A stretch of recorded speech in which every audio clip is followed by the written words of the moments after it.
Okay, well, good evening and good morning wherever you are. I'm sitting here in Tokyo and it's dark outside and getting very cold.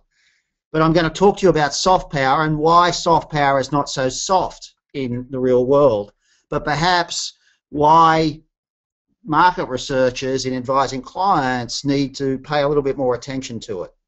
I've subtitled it The Truth About Celebrity, Pop Culture and Kimchi because the truth of the matter is that in this part of the world at least, the thing that has brought soft power really to the surface in recent years has been Korea.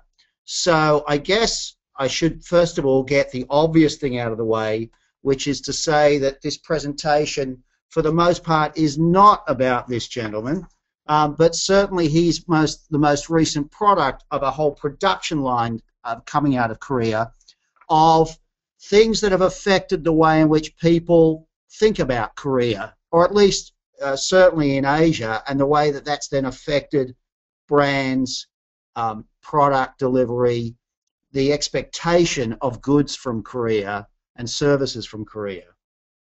Some of you probably have read a bit about this, but I'd like to just run through some background and some history to try and explain why I think that soft power is something that perhaps we don't research enough or well enough.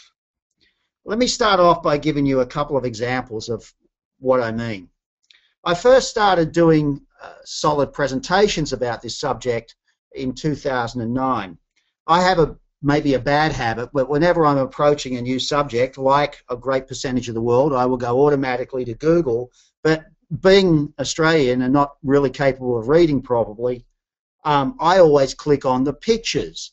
So I typed in 2009, Asian Trends 2009, and this is what I got when I clicked on and asked to look at the pictures on show. The number one photo, which should be coming up, I hope. Try again. The number one photo on Google in 2009 when you asked for Asian Trends was this photo. Now, this is actually the lead singer of a Korean boy band called G-Dragon, which was extremely popular at the time. The actual photo, though, was referencing his haircut. And actually, at the time, a lot of the photos that appeared at the front of Google's search on that subject were all about Korean boy bands, Korean singers, Korean actors, and their haircuts and dress style. And that actually made quite a bit of sense, because at the time, Korea was really hitting the peak of being the place in Asia which everybody else was looking at for trends, etc. And it was affecting, therefore, not only the immediate things like young people's desire to listen to Korean pop music, or perhaps to copy the hairstyles of young Korean artists, but then an overlay of effect on other things coming out of Korea. Now, more recently, I did the same exercise, and got a different set of photos coming up. This was the front page of Google when I did this exercise not long ago. And you can see there's a lot more references here to business, startup Asia, etc., biosciences, photos that will sort of respond to different aspects perhaps of fashion, but also different aspects of business attitudes, etc. Although I will point out that there were a couple of significant things in there in terms of the way it approaches the overall business sense of being fashionable, trendy, and Asia is the place to look at. Now, when you go and look up software on Google, this is the series of photos you get. And this is a sort of interesting montage of photos, because when I think of soft power, well, you know, do I really think of pictures of Mr. Putin and President Obama stripped naked to the waist? Well, probably not. But then again, if you think about it, that is part of soft power, the influence of these images of these world leaders in their off time. And think about the effort that the Russian government or PR machine has put in place over the years in making sure that we see the macho side of Mr. Putin. But of course, soft power also comes through in a corporate sense. There's a picture there that will remind you of the Beijing Olympics. Coca-Cola, of course, a sponsor of the Beijing Olympics. But the reality of it, of course, was that we all know that Beijing Olympics and themselves are an extremely powerful soft power enterprise. My interest in soft power was piqued earlier on this year when I read an article by this particular lady, Melanie Howard. The article, which is referenced in the document, is actually quite interesting, because what she does is point out that soft power is something that has immense commercial applications, but is also something that is done almost quietly, and that in reality we all know that in the world of social media, if you get things wrong, you're going to get caught out. Soft power today is something you can't really hide. It's rather something that you have to be very active about, and then be willing to check its authenticity, and make sure that it's working for you.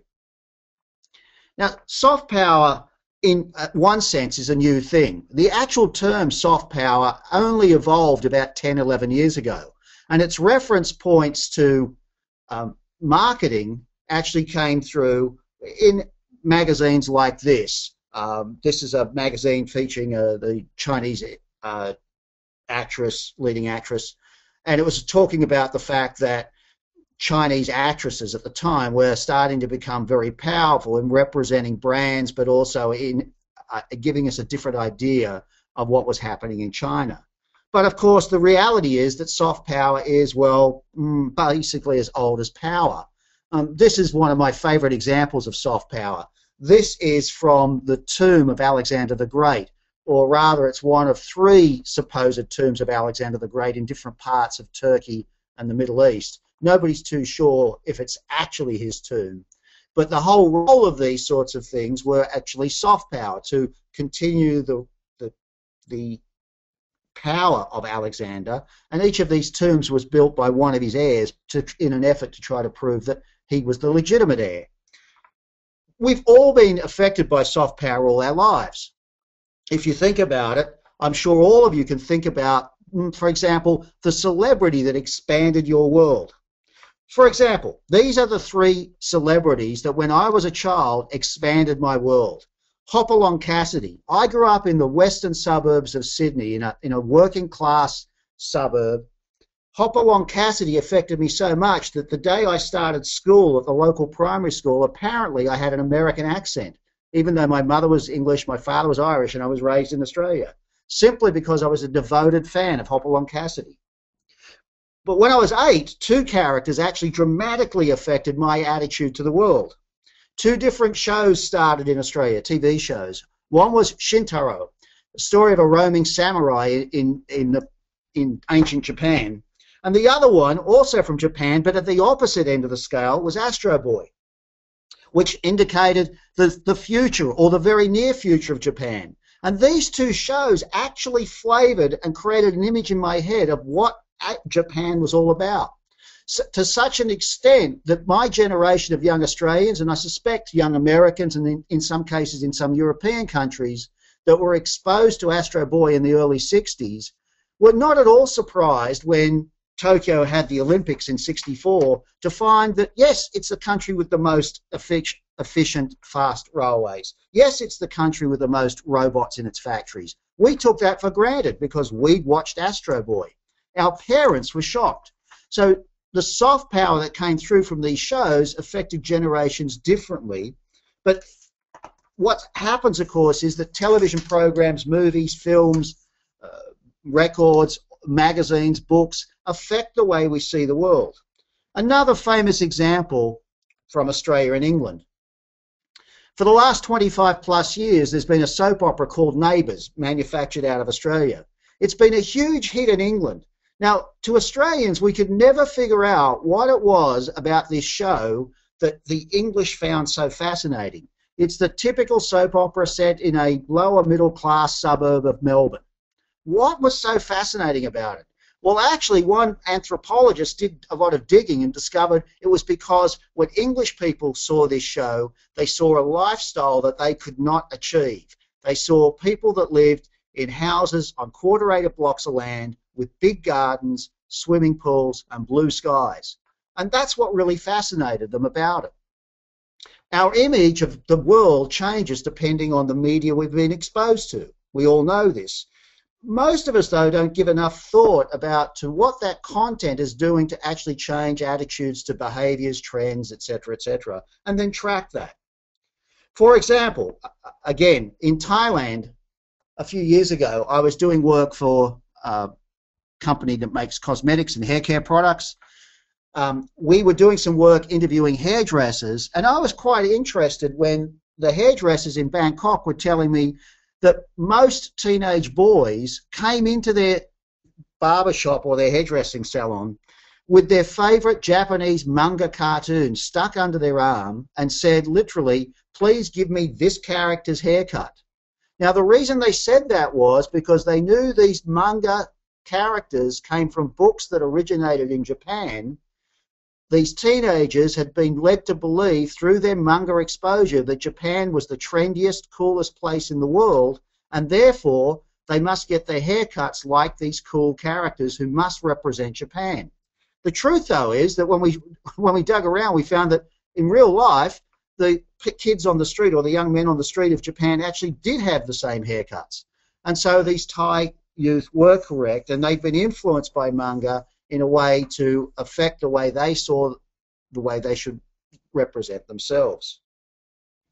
All of our histories have been affected by soft power influences, whether it's through the effect of Hollywood and other movie studios, whether it's the effect through all sorts of other media outlets, the news, sports, the way in which the news media reports the trends of the future. We're led to believe that for the last 20 years that this is going to be China's century simply because magazines have told us that.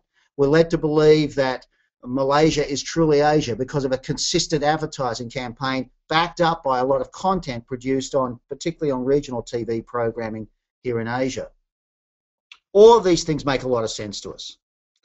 But what was interesting in the early 90s was that Korea, through the government and its association with the chaebols, the big Korean corporations, actually formalized this process. The best example of that is this particular gentleman, Yeon Sama.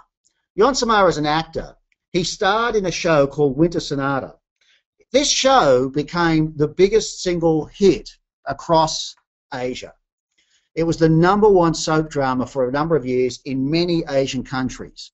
Now, what was interesting was the background of this show. It was part of an export drive by the Korean government working with Korean industry, where the government offered basically tax discounts to the Korean industries if they actually manufactured and supplied for free TV shows to Asian countries.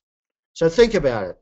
A company in Korea manufactures TV programming, sends it out, gets it sold in for free to be shown on broadcast television all across Asia, and they get a tax discount for it. What's interesting is that we saw a direct correlation with the increase in sales of not only kimchi and other traditional Korean products, but of Korean brands like LG, Samsung, etc. That as these shows became successful, so people bought the brands and products. Now, all of this is very interesting, and it leads us to think about, well, what effect does that really have? Why is it that we love Korean artists or sushi or Coke? We love them in part because of the efforts that certain organizations make in creating the mystique that these are, if you like, the coolest thing. As I said, a Korean government come organized industry push. Other governments in Asia have looked at this, studied this, and now starting to try to emulate it. We also have seen the change as things change, as they always do, in terms of what places actually do influence us, what changes, what surprises. Now, depending where you're listening in the world, you probably have different points of view on this. But let me just point out a couple of things about the Greater Asia area. Traditionally, over the last 25 years, 30 years, you could have said there were three key hubs for entertainment and therefore soft power influence. Tokyo in North Asia, Hong Kong, and then Bollywood in West Asia. And they're certainly still very effective hubs of influence in terms of the rollout of movies, singers. We all know Bollywood music has become a worldwide hit. It's true that there are a number of Japan bands, particularly boy bands, that are still very, very big in wide regions of the region. But these things have changed.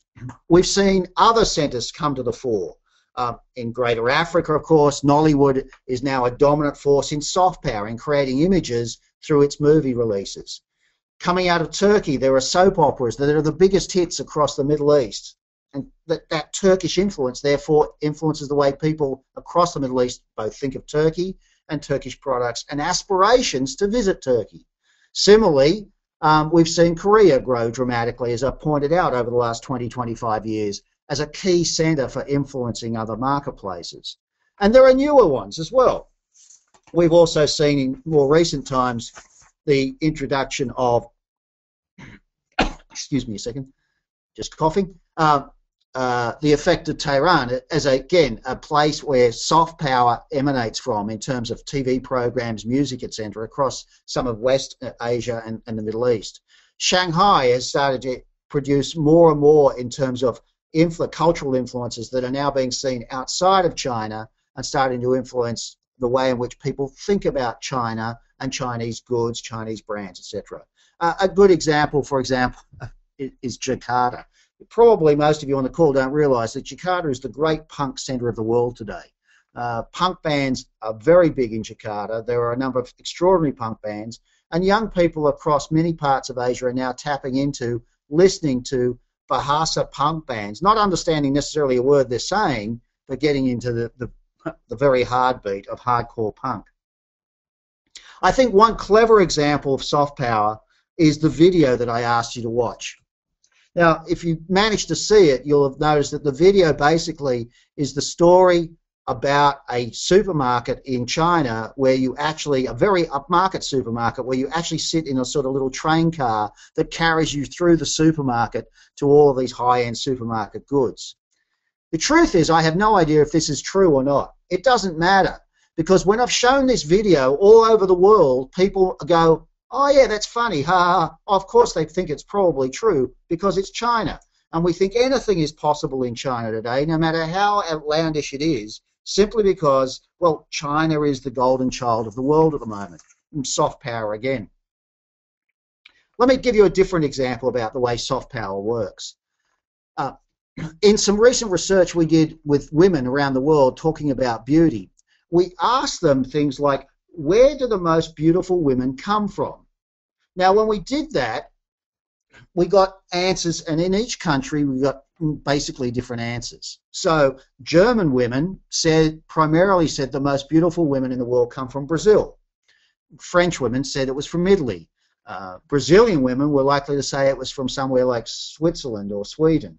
Chinese women said it was France, and so did Japanese women, but they also said, well, it's probably also Korea. Interesting differences. And when we asked across other countries in Asia, we got different answers again. But what was interesting was, why did these women think that the most beautiful women come from these particular locations? A lot of it has got to do with the soft power influences of showing the alternative life, if you like. What we found was that it's quite common to see women talking about the most beautiful women in the world coming from countries that were geographically very different from them, that had a mystique, that they didn't know a great deal about necessarily, but they had a sort of illusion that they'd gained from popular media that said, oh, that's very different, those women must be very beautiful. We also found, of course, that the role that celebrity has in itself as a tool of soft power is extraordinary. But one of the interesting things for me in this, I must admit, a little bit hard to read chart, when we asked women around the world, when you look at pictures of beautiful celebrities, how does it make you feel, we notice great differences. You'll notice here that on the left-hand side in the big Western markets, women were more inclined to say they were neutral about it, whereas in the fast-growing developing markets, they were more likely to say they were inspired by looking at these beautiful celebrities. And why? Because in those marketplaces, they more openly look at those soft power influences to give them ideas of what and how to judge what they should be looking for in a fast-changing and developing world. The effect of, for example, celebrities in the makeup and cosmetics industry is well known. We also know that the way in which you use and this choice of celebrities affects the way in which your brand is seen. Now, what's interesting though is what kind of nationality do you use to promote your brand? Maquillage from Japan uses emitake from Japan right across Asia because it positions itself as a makeup that's perfect for Japanese women and for those women that wish to aspire to Japanese beauty. Having said that, there are then brands that are using people like Kim Yong-jung across different marketplaces. He's a beauty expert from Korea, and he's being used to represent the expertise that Korea brings into the beauty marketplace in other countries. And more overtly, you have the actual direct use of, for example, in this case, Lee Min-jung from Korea is used to promote AccuView lenses, an American brand in Singapore. Why?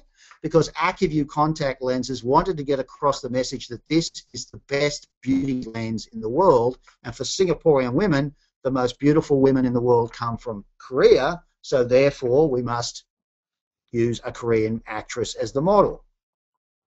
Now, all of this, again, may seem fairly obvious to people, but what we do know, of course, is that mostly we know that several celebrities don't use the products, but what we found was, for example, that most women don't care.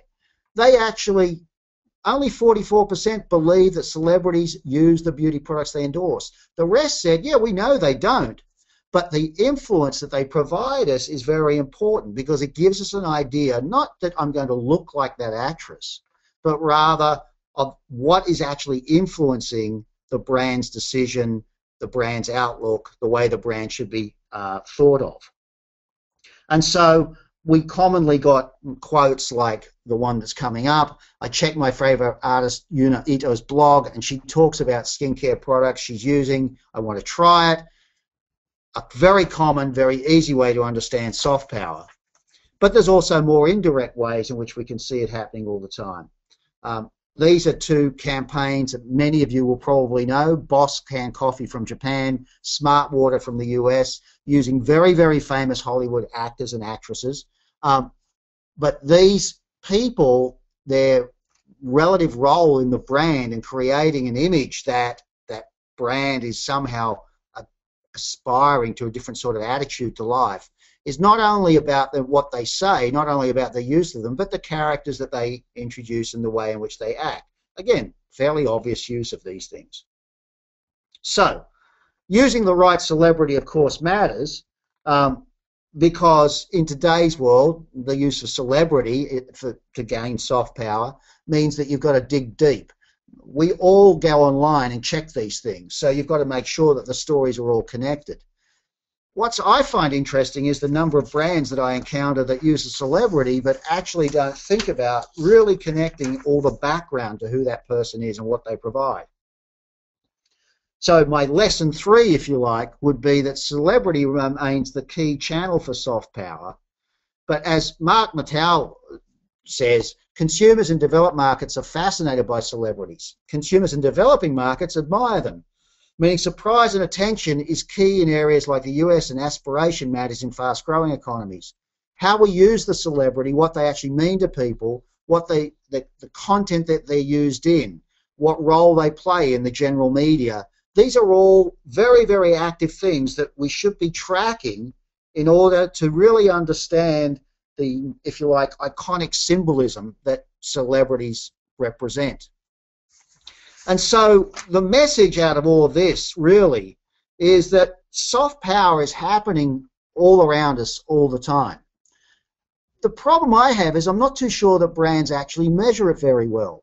For example, I've very rarely seen a tracking study for any brand that actually asks people about the soft power influences that are affecting their attitudes to the brand, to the background of the brand, to the culture, country of origin, to the cultural factors that are fed into that brand. We very rarely, when we're doing exploratory work in terms of product development, really dig deep into the soft power influences that are changing perceptions of the category, of the way in which people think about that category. I have a very interesting examples for categories from coffee through to motor cars to underwear that I could explain how soft power has influenced us, and I'd be glad to take questions about it.